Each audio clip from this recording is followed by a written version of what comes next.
Wuthering Heights by Emily Brontë. Chapter 21. We had sad work with little Cathy that day. She rose in high glee, eager to join her cousin, and such passionate tears and lamentations followed the news of his departure that Edgar himself was obliged to soothe her, by affirming he should come back soon. He added, however, "If I can get him." And there were no hopes of that. This promise poorly pacified her, but time was more potent, and though still at intervals she inquired of her father when Linton would return, before she did see him again his features had waxed so dim in her memory that she did not recognize him.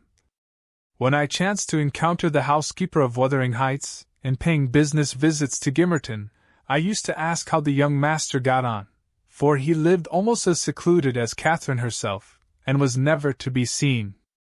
I could gather from her that he continued in weak health, and was a tiresome inmate. She said Mr. Heathcliff seemed to dislike him ever longer and worse, though he took some trouble to conceal it. He had an antipathy to the sound of his voice, and could not do at all with his sitting in the same room with him many minutes together. There seldom passed much talk between them. Linton learned his lessons and spent his evenings in a small apartment they called the parlor, or else lay in bed all day, for he was constantly getting coughs, and colds, and aches, and pains of some sort. "And I never knew such a faint-hearted creature," added the woman, "nor one so careful of hisseln. He will go on, if I leave the window open a bit late in the evening. Oh, it's killing, a breath of night air! And he must have a fire in the middle of summer, and Joseph's pipe is poison, and he must always have sweets and dainties, and always milk forever a heating not how the rest of us are pinched in winter, and there he'll sit, wrapped in his furred cloak in his chair by the fire, with some toast and water or other slop on the hob to sip at, and if Hareton, for pity, comes to amuse him, Hareton is not bad-natured, though he's rougher they're sure to part, one swearing and the other crying. I believe the master would relish Earnshaw's thrashing him to a mummy, if he were not his son, and I'm certain he would be fit to turn him out of doors, if he knew half the nursing he gives hisseln. But then he won't go into danger of temptation, he never enters the parlor, and should Linton show those ways in the house where he is, he sends him upstairs directly." I divined, from this account, that utter lack of sympathy had rendered young Heathcliff selfish and disagreeable, if he were not so originally, and my interest in him, consequently, decayed, though still I was moved with a sense of grief at his lot, and a wish that he had been left with us. Mr. Edgar encouraged me to gain information. He thought a great deal about him, I fancy, and would have run some risk to see him, and he told me once to ask the housekeeper whether he ever came into the village. She said he had only been twice, on horseback, accompanying his father, and both times he pretended to be quite knocked up for 3 or 4 days afterwards. That housekeeper left, if I recollect rightly, 2 years after he came, and another, whom I did not know, was her successor. She lives there still. Time wore on at the Grange in its former pleasant way till Miss Cathy reached 16. On the anniversary of her birth we never manifested any signs of rejoicing, because it was also the anniversary of my late mistress's death. Her father invariably spent that day alone in the library, and walked, at dusk, as far as Gimmerton Kirkyard, where he would frequently prolong his stay beyond midnight. Therefore Catherine was thrown on her own resources for amusement. This 20th of March was a beautiful spring day, and when her father had retired my young lady came down dressed for going out, and said she asked to have a ramble on the edge of the moor with me. Mr. Linton had given her leave, if we went only a short distance, and were back within the hour. "So make haste, Ellen," she cried. "I know where I wish to go, where a colony of moor game are settled. I want to see whether they have made their nests yet." "That must be a good distance up," I answered. "They don't breed on the edge of the moor." "No, it's not," she said. "I've gone very near with Papa." I put on my bonnet and sallied out, thinking nothing more of the matter. She bounded before me, and returned to my side, and was off again like a young greyhound, and at first I found plenty of entertainment in listening to the larks singing far and near, and enjoying the sweet, warm sunshine, and watching her, my pet and my delight, with her golden ringlets flying loose behind, and her bright cheek, as soft and pure in its bloom as a wild rose, and her eyes radiant with cloudless pleasure. She was a happy creature, and an angel, in those days. It's a pity she could not be content. Well, said I, where are your more game, Miss Cathy? We should be at them. The Grange Park fence is a great way off now. Oh, a little further, only a little further, Ellen, was her answer continually. Climb to that hillock, past that bank, and by the time you reach the other side I shall have raised the birds. But there were so many hillocks and banks to climb and pass, that, at length, I began to be weary, and told her we must halt, and retrace our steps. I shouted to her, as she had outstripped me a long way. She either did not hear or did not regard, for she still sprang on, and I was compelled to follow. Finally, she dived into a hollow, and before I came in sight of her again, she was 2 miles nearer Wuthering Heights than her own home, and I beheld a couple of persons arrest her, one of whom I felt convinced was Mr. Heathcliff himself. Cathy had been caught in the fact of plundering, or, at least, hunting out the nests of the grouse. The Heights were Heathcliff's land, and he was reproving the poacher. I've neither taken any nor found any, she said, as I told to them, expanding her hands in corroboration of the statement. I didn't mean to take them, but Papa told me there were quantities up here, and I wished to see the eggs. Heathcliff glanced at me with an ill-meaning smile, expressing his acquaintance with the party, and consequently, his malevolence towards it, and demanded who Papa was. Mr. Linton of Thrushcross Grange, she replied. I thought you did not know me, or you wouldn't have spoken in that way. You suppose Papa is highly esteemed and respected, then? He said sarcastically. And what are you? Inquired Catherine, gazing curiously on the speaker. That man I've seen before. Is he your son? She pointed to Hareton, the other individual, who had gained nothing but increased bulk and strength by the addition of 2 years to his age. He seemed as awkward and rough as ever. Miss Cathy, I interrupted, it will be 3 hours instead of 1 that we are out, presently. We really must go back. No, that man is not my son, answered Heathcliff, pushing me aside. But I have one, and you have seen him before too, and though your nurse is in a hurry, I think both you and she would be the better for a little rest. Will you just turn this nab of heath, and walk into my house? You'll get home earlier for the ease, and you shall receive a kind welcome. I whispered Catherine that she mustn't, on any account, accede to the proposal. It was entirely out of the question. Why? She asked aloud. I'm tired of running, and the ground is dewy. I can't sit here. Let us go, Ellen. Besides, he says I have seen his son. He's mistaken, I think, but I guess where he lives, at the farmhouse I visited in coming from Penistone Crags. Don't you? I do. Come, Nellie, hold your tongue, it will be a treat for her to look in on us. Hareton, get forwards with the lass. You shall walk with me, Nellie. No, she's not going to any such place, I cried, struggling to release my arm, which he had seized, but she was almost at the door-stones already, scampering round the brow at full speed. Her appointed companion did not pretend to escort her. He shied off by the roadside, and vanished. Mr.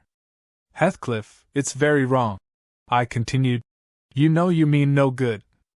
And there she'll see Linton, and all will be told as soon as ever we return, and I shall have the blame. I want her to see Linton, he answered. He's looking better these few days. It's not often he's fit to be seen. And we'll soon persuade her to keep the visit secret. Where is the harm of it? The harm of it is that her father would hate me if he found I suffered her to enter your house, and I am convinced you have a bad design in encouraging her to do so, I replied. My design is as honest as possible. I'll inform you of its whole scope, he said. That the two cousins may fall in love, and get married. I'm acting generously to your master. His young chit has no expectations, and should she second my wishes she'll be provided for at once as joint successor with Linton. If Linton died, I answered, and his life is quite uncertain, Catherine would be the heir. No, she would not, he said. There is no clause in the will to secure it so, his property would go to me. But to prevent disputes, I desire their union, and am resolved to bring it about. And I'm resolved she shall never approach your house with me again. I returned, as we reached the gate, where Miss Cathy waited our coming. Heathcliff bade me be quiet, and preceding us up the path, hastened to open the door. My young lady gave him several looks, as if she could not exactly make up her mind what to think of him. But now he smiled when he met her eye, and softened his voice in addressing her, and I was foolish enough to imagine the memory of her mother might disarm him from desiring her injury. Linton stood on the hearth. He had been out walking in the fields, for his cap was on, and he was calling to Joseph to bring him dry hose. He had grown tall of his age, still wanting some months of 16. His features were pretty yet, and his eye and complexion brighter than I remembered them, though with merely temporary luster borrowed from the salubrious air and genial Sunday. Now, who is that? Asked Mr. Heathcliff, turning to Cathy. Can you tell? Your son? She said, having doubtfully surveyed, first one and then the other. Yes, answered he. But is this the only time you have beheld him? Think. Ah, you have a short memory. Linton, don't you recall your cousin, that you used to tease us so with wishing to see? What, Linton? Cried Cathy, kindling into joyful surprise at the name. Is that little Linton? He's taller than I am. Are you Linton? The youth stepped forward, and acknowledged himself. She kissed him fervently, and they gazed with wonder at the change time had wrought in the appearance of each. Catherine had reached her full height. Her figure was both plump and slender, elastic as steel, and her whole aspect sparkling with health and spirits. Linton's looks and movements were very languid, and his form extremely slight, but there was a grace in his manner that mitigated these defects, and rendered him not unpleasing. After exchanging numerous marks of fondness with him, his cousin went to Mr. Heathcliff, who lingered by the door, dividing his attention between the objects inside and those that lay without, pretending, that is, to observe the latter, and really noting the former alone. And you are my uncle, then? She cried, reaching up to salute him. I thought I liked you, though you were cross at first. Why don't you visit at the Grange with Linton? To live all these years such close neighbors, and never see us, is odd. What have you done so for? I visited it once or twice too often before you were born, he answered. Damn it. If you have any kisses to spare, give them to Linton, they are thrown away on me. Naughty Ellen! Exclaimed Catherine, flying to attack me next with her lavish caresses. Wicked Ellen! To try to hinder me from entering. But I'll take this walk every morning in future, may I, uncle? And sometimes bring papa. Won't you be glad to see us? Of course, replied the uncle, with a hardly suppressed grimace, resulting from his deep aversion to both the proposed visitors. But stay, he continued, turning towards the young lady. Now I think of it, I'd better tell you. Mr. Linton has a prejudice against me. We quarreled at one time of our lives, with unchristian ferocity, and if you mention coming here to him, he'll put a veto on your visits altogether. Therefore, you must not mention it, unless you be careless of seeing your cousin hereafter. You may come, if you will, but you must not mention it. Why did you quarrel? Asked Catherine, considerably crestfallen. He thought me too poor to wed his sister, answered Heathcliff, and was grieved that I got her. His pride was hurt, and he'll never forgive it. That's wrong, said the young lady. Sometime I'll tell him so. But Linton and I have no share in your quarrel. I'll not come here, then. He shall come to the Grange. It will be too far for me, murmured her cousin. To walk 4 miles would kill me. No, come here, Miss Catherine, now and then, not every morning, but once or twice a week. The father launched towards his son a glance of bitter contempt.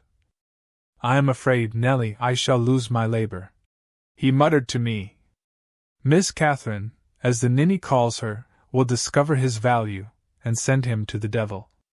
Now, if it had been Hareton, do you know that, 20 times a day, I covet Hareton, with all his degradation? I'd have loved the lad had he been someone else. But I think he's safe from her love. I'll pit him against that paltry creature, unless it bestir itself briskly. We calculate it will scarcely last till it is 18. Oh, confound the vapid thing! He's absorbed in drying his feet, and never looks at her. Linton? Yes, father, answered the boy. Have you nothing to show your cousin anywhere about, not even a rabbit or a weasel's nest? Take her into the garden, before you change your shoes, and into the stable to see your horse. Wouldn't you rather sit here? Asked Linton, addressing Cathy in a tone which expressed reluctance to move again. I don't know, she replied, casting a longing look to the door, and evidently eager to be active. He kept his seat, and shrank closer to the fire. Heathcliff rose, and went into the kitchen, and from thence to the yard, calling out for Hareton. Hareton responded, and presently the two re-entered. The young man had been washing himself, as was visible by the glow on his cheeks and his wetted hair. Oh, I'll ask you, uncle, cried Miss Cathy, recollecting the housekeeper's assertion. That is not my cousin, is he? Yes, he replied, your mother's nephew. Don't you like him? Catherine looked queer. Is he not a handsome lad? He continued. The uncivil little thing stood on tiptoe, and whispered a sentence in Heathcliff's ear. He laughed. Hareton darkened. I perceived he was very sensitive to suspected slights, and had obviously a dim notion of his inferiority. But his master or guardian chased a frown by exclaiming, You'll be the favorite among us, Hareton. She says you are what was it? Well, something very flattering. Here. You go with her round the farm. And behave like a gentleman, mind. Don't use any bad words, and don't stare when the young lady is not looking at you, and be ready to hide your face when she is. And when you speak, say your words slowly, and keep your hands out of your pockets. Be off, and entertain her as nicely as you can. He watched the couple walking past the window. Earnshaw had his countenance completely averted from his companion. He seemed studying the familiar landscape with a stranger's and an artist's interest. Catherine took a sly look at him, expressing small admiration. She then turned her attention to seeking out objects of amusement for herself, and tripped merrily on, lilting a tune to supply the lack of conversation. I've tied his tongue, observed Heathcliff. He'll not venture a single syllable all the time. Nellie, you recollect me at his Aegiane, some years younger. Did I ever look so stupid, so gaumless, as Joseph calls it? Worse, I replied, because more sullen with it. I've a pleasure in him, he continued, reflecting aloud. He has satisfied my expectations. If he were a born fool I should not enjoy it half so much. But he's no fool, and I can sympathize with all his feelings, having felt them myself. I know what he suffers now, for instance, exactly. It is merely a beginning of what he shall suffer, though. And he'll never be able to emerge from his bathhouse of coarseness and ignorance. I've got him faster than his scoundrel of a father secured me, and lower, for he takes a pride in his brutishness. I've taught him to scorn everything extra-animal as silly and weak. Don't you think Hindley would be proud of his son, if he could see him? Almost as proud as I am of mine. But there's this difference. One is gold put to the use of paving stones, and the other is tin polished to ape a service of silver. Mine has nothing valuable about it, yet I shall have the merit of making it go as far as such poor stuff can go. His had first-rate qualities, and they are lost, rendered worse than unavailing. I have nothing to regret, he would have more than any, but I are aware of. And the best of it is, Hareton is damnably fond of me. You'll own that I've outmatched Hindley there. If the dead villain could rise from his grave to abuse me for his offspring's wrongs, I should have the fun of seeing the said offspring fight him back again, indignant that he should dare to rail at the one friend he has in the world. Heathcliff chuckled a fiendish laugh at the idea. I made no reply, because I saw that he expected none. Meantime, our young companion, who sat too removed from us to hear what was said, began to evince symptoms of uneasiness, probably repenting that he had denied himself the treat of Catherine's society for fear of a little fatigue. His father remarked the restless glances wandering to the window, and the hand irresolutely extended towards his cap. "Get up, you idle boy!" he exclaimed, with assumed heartiness. "Away after them! They are just at the corner, by the stand of hives." Linton gathered his energies, and left the hearth. The lattice was open, and as he stepped out, I heard Cathy inquiring of her unsociable attendant what was that inscription over the door. Hareton stared up, and scratched his head like a true clown. "It's some damnable writing," he answered. "I cannot read it." "Can't read it?" cried Catherine. "I can read it, it's English. But I want to know why it is there." Linton giggled, the first appearance of mirth he had exhibited. "He does not know his letters," he said to his cousin. "Could you believe in the existence of such a colossal dunce?" "Is he all as he should be?" asked Miss Cathy seriously. "Or is he simple, not right? I've questioned him twice now, and each time he looks so stupid I think he does not understand me. I can hardly understand him, I'm sure." Linton repeated his laugh, and glanced at Hareton tauntingly, who certainly did not seem quite clear of comprehension at that moment. "There's nothing the matter but laziness, is there, Earnshaw?" he said. "My cousin fancies you are an idiot. There you experience the consequence of scorning book-learning, as you would say. Have you noticed, Catherine, his frightful Yorkshire pronunciation? Why, where the devil is the use on't?" growled Hareton, more ready in answering his daily companion. He was about to enlarge further, but the two youngsters broke into a noisy fit of merriment, my giddy miss being delighted to discover that she might turn his strange talk to matter of amusement. "Where is the use of the devil in that sentence?" "Tit," aired Linton. "Papa told you not to say any bad words, and you can't open your mouth without one. Do try to behave like a gentleman, now do.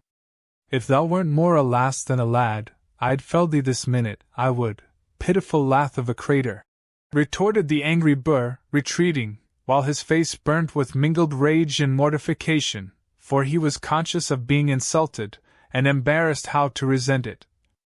Mr.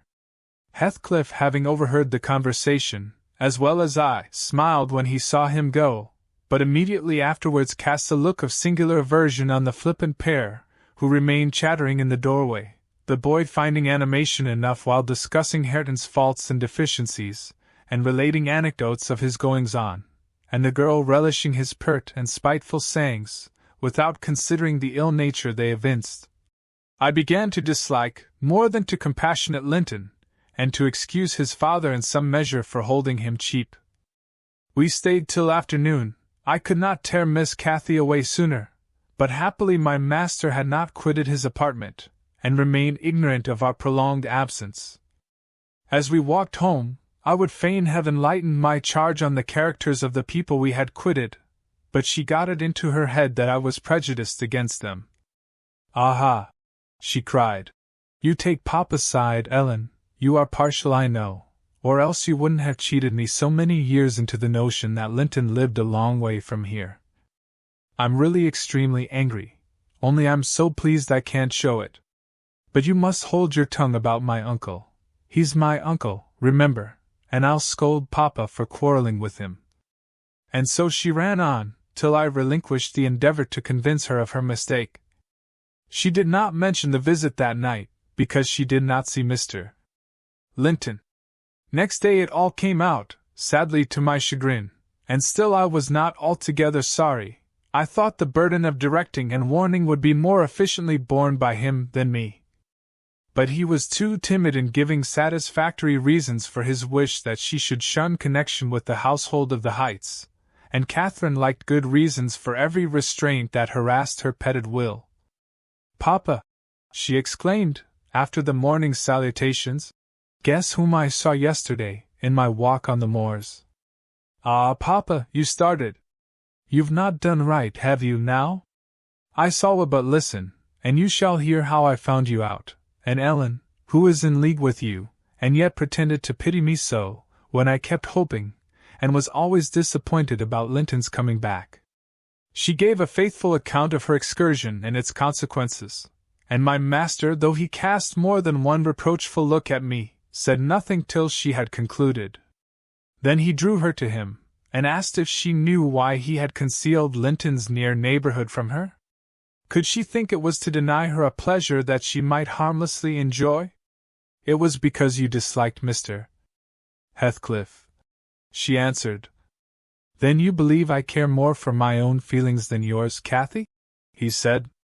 "No, it was not because I disliked Mr. Heathcliff, but because Mr. Heathcliff dislikes me, and is a most diabolical man, delighting to wrong and ruin those he hates, if they give him the slightest opportunity. I knew that you could not keep up an acquaintance with your cousin without being brought into contact with him, and I knew he would detest you on my account, so for your own good, and nothing else, I took precautions that you should not see Linton again.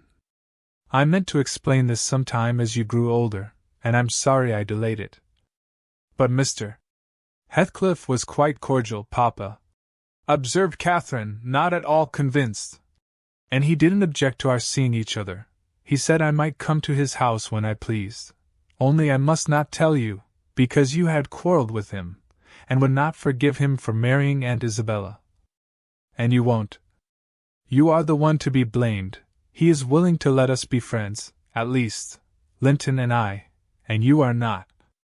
My master, perceiving that she would not take his word for her uncle-in-law's evil disposition, gave a hasty sketch of his conduct to Isabella, and the manner in which Wuthering Heights became his property.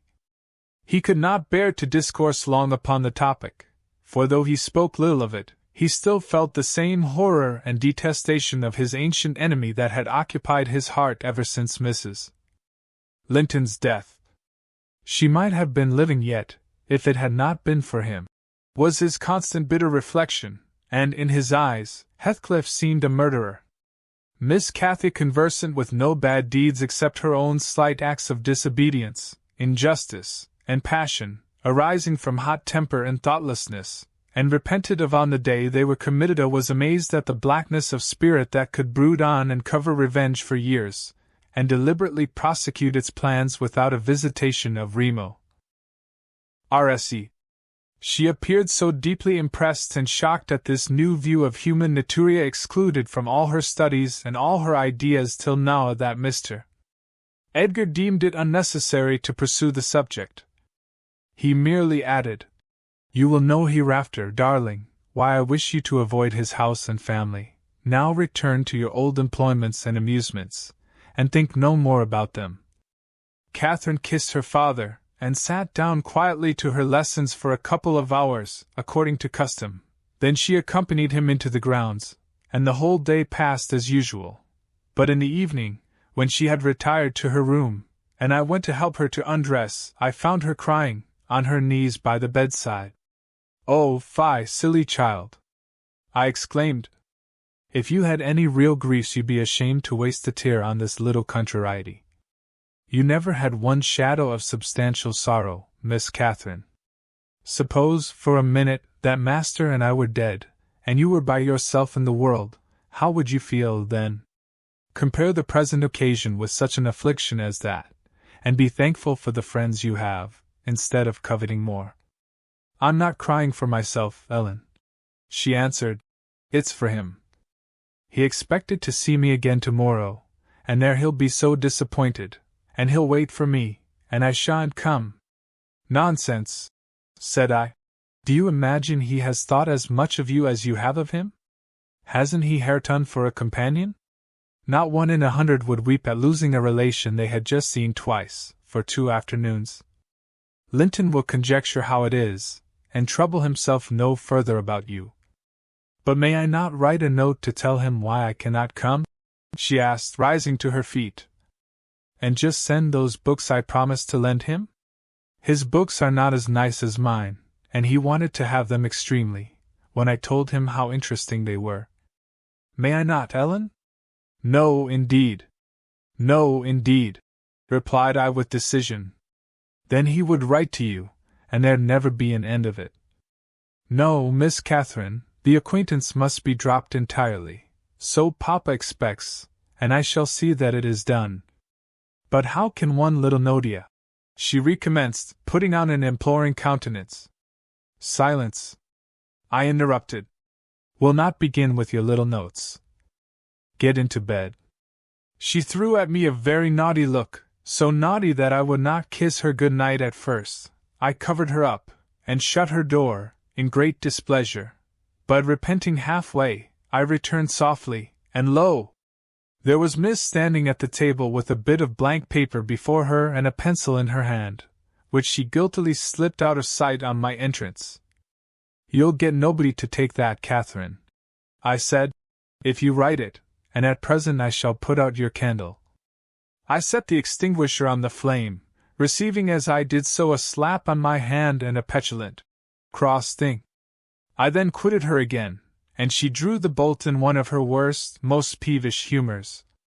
The letter was finished and forwarded to its destination by a milk fetcher who came from the village, but that I didn't learn till some time afterwards. Weeks passed on, and Cathy recovered her temper, though she grew wondrous fond of stealing off to corners by herself, and often, if I came near her suddenly while reading, she would start and bend over the book, evidently desirous to hide it, and I detected edges of loose paper sticking out beyond the leaves. She also got a trick of coming down early in the morning and lingering about the kitchen, as if she were expecting the arrival of something, and she had a small drawer in a cabinet in the library, which she would trifle over for hours, and whose key she took special care to remove when she left it. One day, as she inspected this drawer, I observed that the playthings and trinkets which recently formed its contents were transmuted into bits of folded paper. My curiosity and suspicions were roused.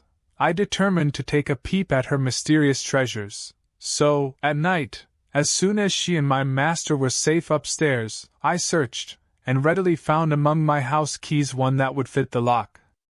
Having opened, I emptied the whole contents into my apron, and took them with me to examine at leisure in my own chamber. Though I could not but suspect, I was still surprised to discover that they were a mass of correspondencia daily almost, it must have been from Linton Heathcliff, answers to documents forwarded by her. The earlier dated were embarrassed and short.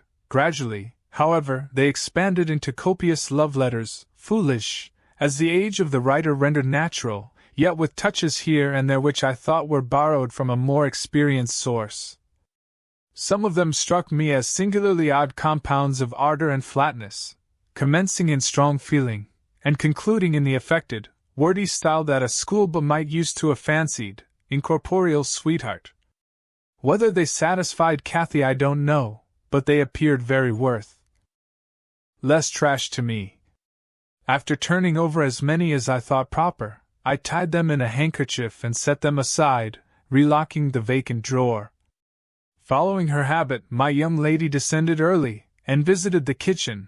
I watched her go to the door, on the arrival of a certain little boy, and while the dairymaid filled his can, she tucked something into his jacket pocket, and plucked something out. I went round by the garden, and laid wait for the messenger, who fought valorously to defend his trust, and we spilt the milk between us, but I succeeded in abstracting the epistle, and threatening serious consequences if he did not look sharp home, I remained under the wall and perused Miss Cathy's affectionate composition.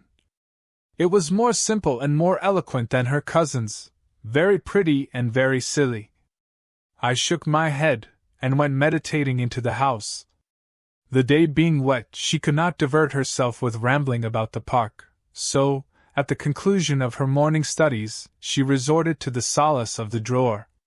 Her father sat reading at the table, and I, on purpose, had sought a bit of work in some unripped fringes of the window curtain, keeping my eye steadily fixed on her proceedings.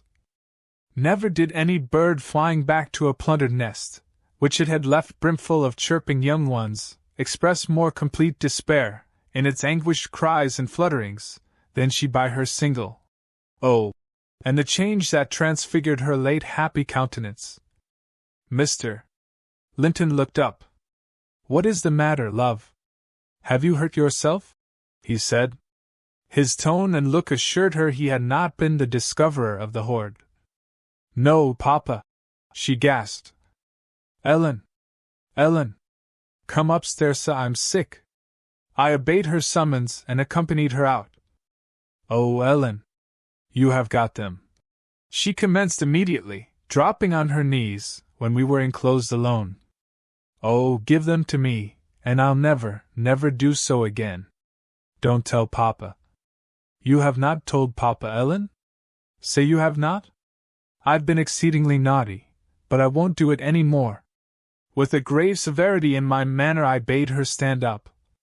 "So," I exclaimed, "Miss Catherine, you are tolerably far on, it seems. You may well be ashamed of them. A fine bundle of trash you study in your leisure hours, to be sure. Why, it's good enough to be printed. And what do you suppose the master will think when I display it before him? I haven't shown it yet, but you needn't imagine I shall keep your ridiculous secrets. For shame! And you must have led the way in writing such absurdities. He would not have thought of beginning, I'm certain." I didn't, sobbed Cathy, fit to break her heart. "I didn't once think of loving him, Tilla." "Loving!" cried I, as scornfully as I could utter the word. "Loving! Did anybody ever hear the like? I might just as well talk of loving the miller who comes once a year to buy our corn. Pretty loving, indeed! And both times together you have seen Linton hardly 4 hours in your life. Now here is the babyish trash. I'm going with it to the library, and we'll see what your father says to such loving."